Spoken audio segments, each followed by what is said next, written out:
Hi guys, I am Joanna. I'm originally from Colombia and I am the founder of Fit Minds Rock.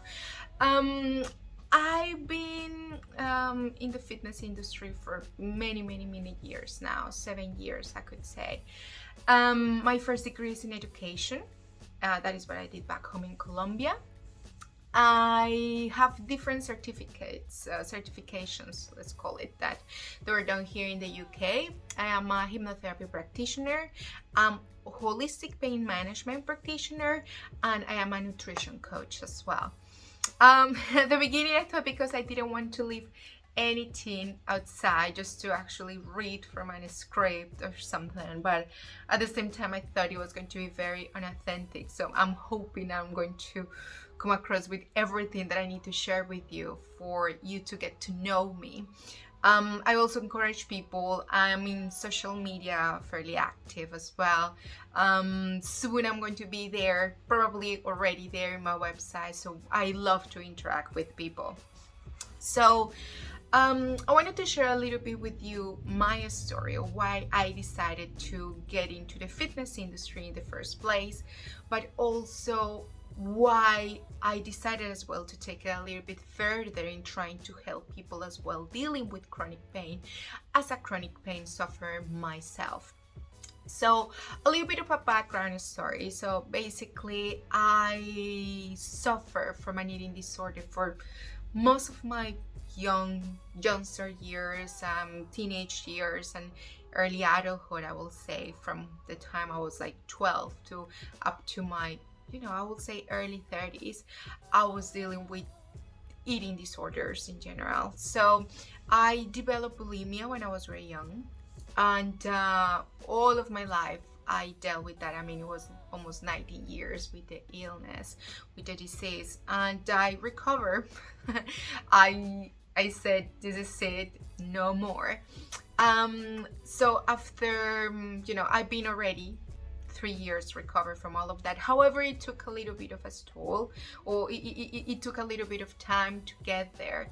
Unfortunately, modern medicine didn't do it for me, so I have to find other ways to actually to get there. So I can tell that the beginning of my recovery was when I decided to leave home, Colombia, and go to another place to study. I currently in the UK, and then is when my recovery story started. So from that point I decided to become or to get into the fitness industry. So I was a teacher, but I wasn't feeling that quite fulfilled, and I decided and to be honest, I was still dealing with my eating disorder, and I was thinking what I'm doing every day. So while I'm thinking in nutrition, I'm thinking in exercise, a little bit of my eating disorder talking in there, but I mean, at the same time, I knew I wanted to be healthy. So then is when I decided to become a personal training. That was back in 2014, I think, if I'm not wrong. And then I decided to take care of my health. I was going to some therapy already, so that was a good part of life. And to be honest, during the years that I was working as a personal trainer, I thought that I have recovered from my eating disorder in a way. But the thing is that bulimia might have developed as well in orthorexia down the line. Orthorexia is having that big fixation of food, of healthy eating, healthy lifestyle, healthy everything. I was obsessed as well with being muscular, so I wanted to compete as well in bodybuilding competition. I was lifting tons of weights and obviously dieting, and again, because most bodybuilders behave like that, I thought I was healthier. And with this, I'm not saying the bodybuilders are not healthy. Most of them are. What I mean is just the impact in the health of your mental health is what it will really determine if you have an eating disorder or not when we come to these dieting approaches. So yeah, I was dealing still with that eating disorder. So I didn't know that was kind of like happening, and it wasn't until around 2018 I have a very bad time personally, professionally. I was when we all have these stressors and this crisis that, you know, I was having issues with my relationship. I was coming out of you know, breaking up with somebody, so, and there were issues at work, so there was a lot of things that actually put a lot of stress in my, you know, in my persona, and that really led to a very severe relapse for my bulimia nervosa. And that day is when I actually took, like, first I realized that I wasn't healed properly, and I needed to make a decision. It's good as well to note in here that a few years, well, before that, a few months back, I was having very, very severe digestive issues, and I was suffering with pain, which is the second part of this kind of like an introduction for you to get to know me. So I was suffering already with pain. However, because I was in the fitness industry and I was training constantly, I thought that pain was the result of the, you know, weightlifting, and I thought it was the result of you know, the gym. It was post-exercise soreness. That is what I was just telling myself that it was. And obviously because I was going to the doctor and everything was okay, so I was like, well, it must be it.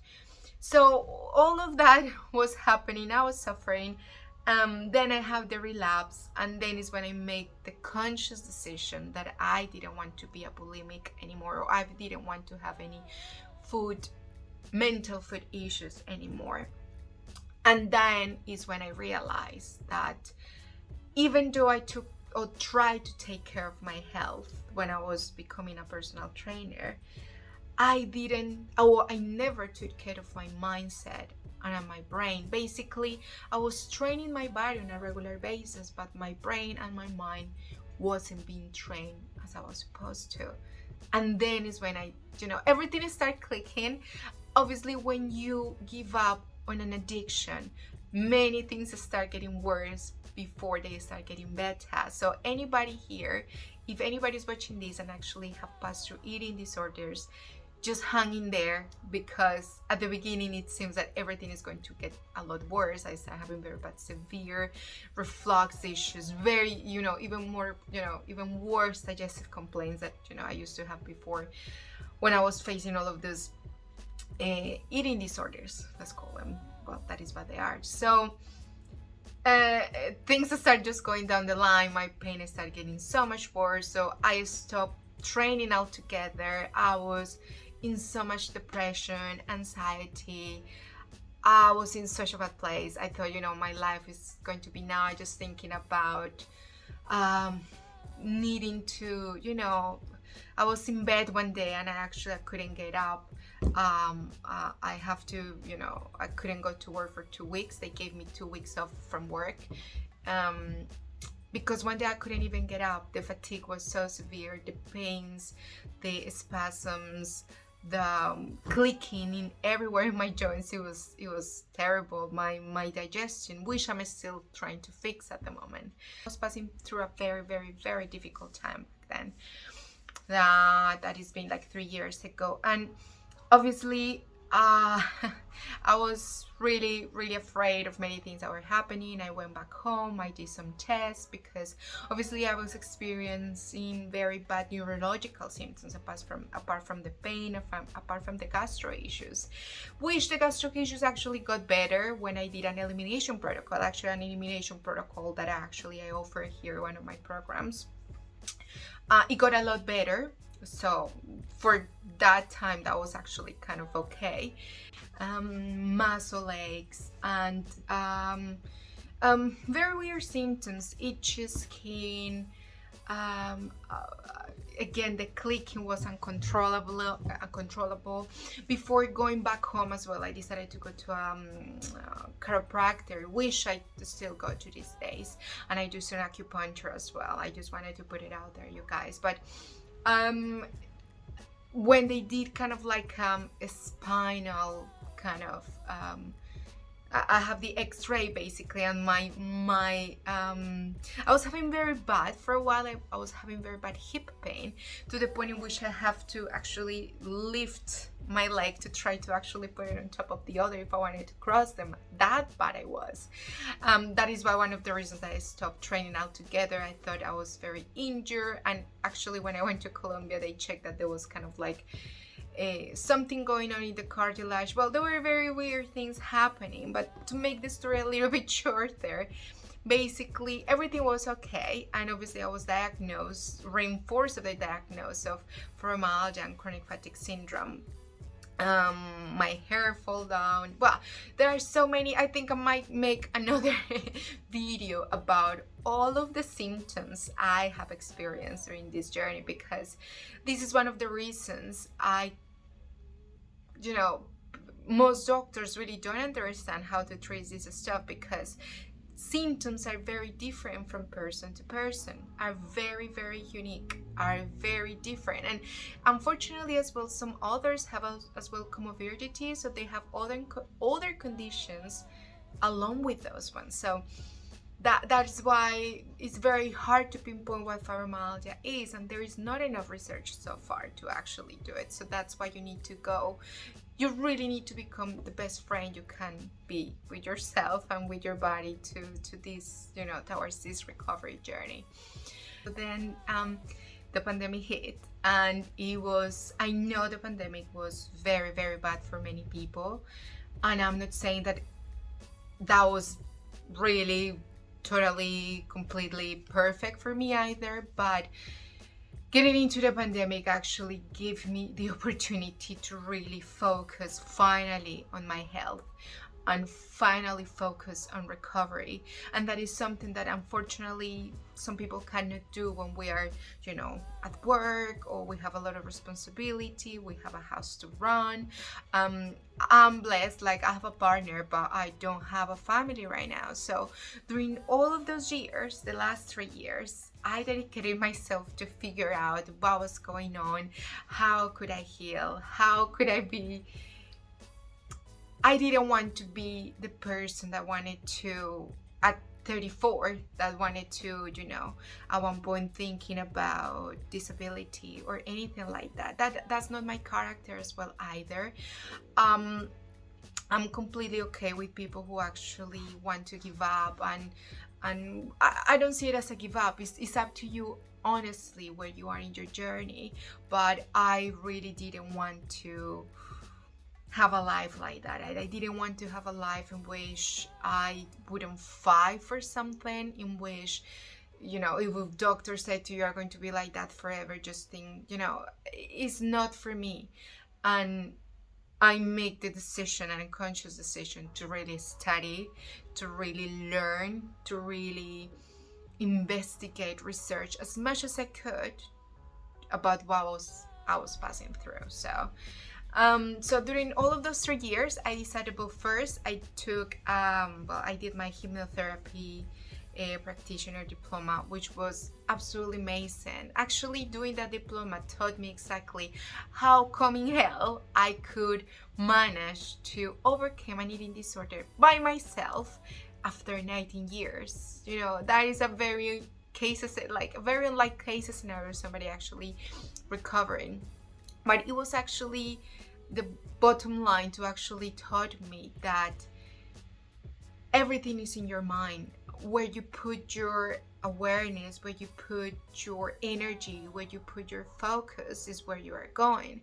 So I realized that I was going into that depressive state over and over and over and over again, and that wasn't taking me anywhere. And thanks to hypnosis and hypnotherapy, I actually realized that it's up to me where I want to be. I'm not gonna say that I always have amazing days all the time, but certainly I know now what to do when I'm going down in a rough path, because I'm having a little bit of more pain that day, or because I didn't feel the energy to do my workout, or to, or because some of my clients and losing the motivation, which is really important for you to know that this is not a linear process either. It's not okay, now I'm getting better and I'm getting better, and that is going to be, that line is going to be like that forever. And unfortunately, it doesn't work like that, guys. It is going to be a rocky journey that you really need to embrace. And you really need to know that if you've been suffering for so much time, you know, in my case, it was with an eating disorder, later it was pain, but in your case, if it is pain, if it is other kind of illnesses or excessive stress and all of that, that has been building for quite a time, a period of time. You cannot expect for things to, like, I expected myself that once I, you know, all my eating disorder went away, everything was going to disappear magically. And it was actually totally the opposite. So actually I have to learn to pace myself, to have more patience, to be more kind to myself, and the most important thing, to be grateful for where I was in life. To be honest, I think I really didn't know the meaning of gratitude until I really got sick, until I really, you know, when you take things for granted. I remember one of the very very horrible symptoms of that I was suffering with fibromyalgia was I was having severe chest infections and breathing infections, and for a period of time I was unable to actually sleep, you know, lay down to sleep, because I was having very bad pain on my chest, to the point I have to do an MCG. I think that is the name when you do your heart thingy and all of that. It was so scary. I couldn't go to bed. I was sleeping like the chickens, upright and sleeping. I'm telling you, it's just, I wasn't sleeping. I was just keeping myself like this to go to sleep. It was such a hard time, honestly. And I don't remember when things start getting better in that area. And I went to have checks, by the way. I went to see so many specialists, and according to them, everything was okay. But when you start experiencing relief from your breathing, when you go outside and you are not breathless, the first night that you can go to bed and lay down without that feeling of breathlessness, oh God, it just makes you so grateful of where you are in life. Things that we normally take for granted, that beauty about of, you know, the ones, I know this is going to be different from person to person. Some people might not be able to walk, but then we need to be grateful for the things we can do. You know, we can see, we can hear, you know, for the ones who can walk, we can walk, things that you obviously took for granted before. So after all of that time, again, so then I finished my hypnotherapy practicing, and I feel so much better. I was already 1 year of my eating disorder, and I couldn't believe it. I started reading more books about, you know, why that was possible. I read too many books, papers, functional doctors I saw online about, you know, the role of like why fibromyalgia happened, and different methodologies that people use these days to actually get into remission. So I want to point out here very directly to you guys that fibromyalgia is a condition that obviously is not going to be, that's not going to be healed per se. You cannot cure it. However, sometimes you feel it, and that is meaning that you feel less symptoms over time. So you basically go into remission of the illness or the disease, if that makes sense. So, and yeah, so after that, obviously having my background in fitness, and then doing all of these holistic pain management courses during the pandemic, I did all of these. I experiment with so many things. I did a lot of trial and error, because unfortunately this is it. This is the way it has to be done. You know, for you have tried different things. You can try one diet or one specific way of eating. Our stomachs are different, so I always suggest as well to people to do a gut check if they can. If not, an elimination diets are a good way to start. Yeah. And I decided to develop my own training protocol because I was so afraid to move because everything was so painful. But then I realized, hey, I actually can move and I can do stuff. And so I came to the conclusion that you really need to, without being very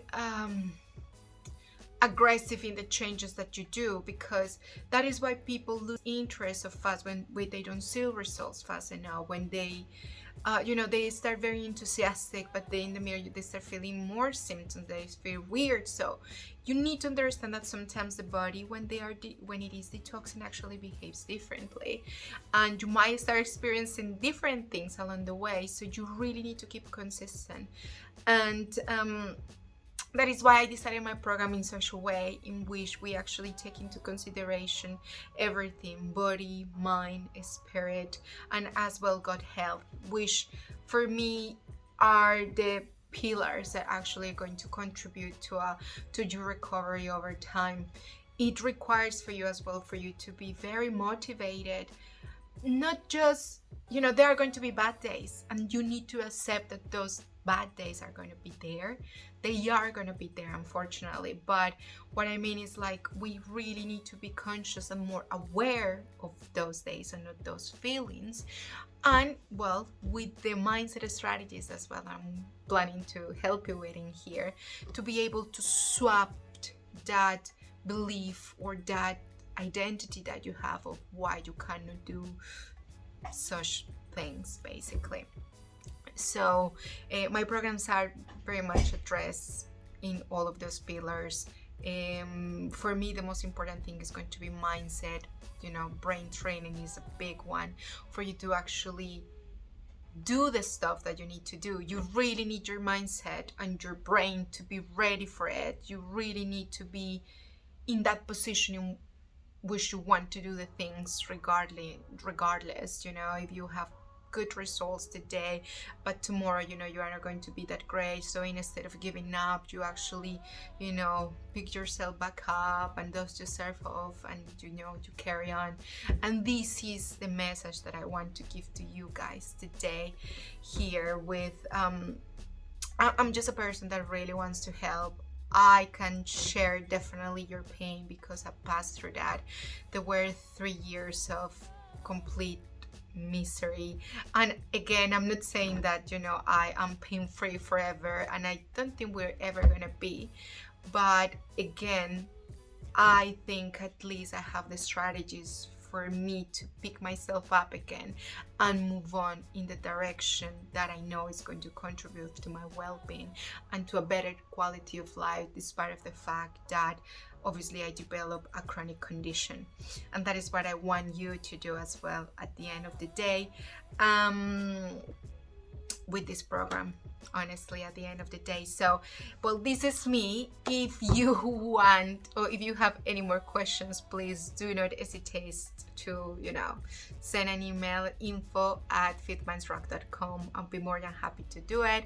You can do it as well through Instagram at fitmindsrock.com. No, fitmindsrock, and at fitmindsrock.coaching. Those are my 2 Instagram pages, and I'm always posting stuff about this for free. So as well, if you guys are watching this and you are the group that download the free guide, Natural and Inexpensive Ways to Treat Pain at Home, I'm hoping this is going to be very useful for you as well. I'm not saying that it's going to be the answer of everything, but at least it's just going to give you some insights of how, or which are the strategies you can do at home to treat your pain or your chronic pain, or to deal with it at least and feel a little bit better. And for the ones who actually purchase any of my courses, I can't wait to have you on board. I can't wait to start training together, checking our nutrition together, and doing all of this mindset training as well together, which at the end of the day, for me, that is all what it means to be wealthy. For me, wealthy is the meaning of healthy as well. It's lifestyle, isn't it? For me, it's kind of like being abundant, but abundant with health, abundant with love, abundant as well, maybe, who knows, with money at one point. As you start getting better, you become a little bit more productive, who knows. Thank you so much, guys, and it was a pleasure to meet you. I would love to get to meet you as well. So again, do not hesitate to contact me at any point. Bye.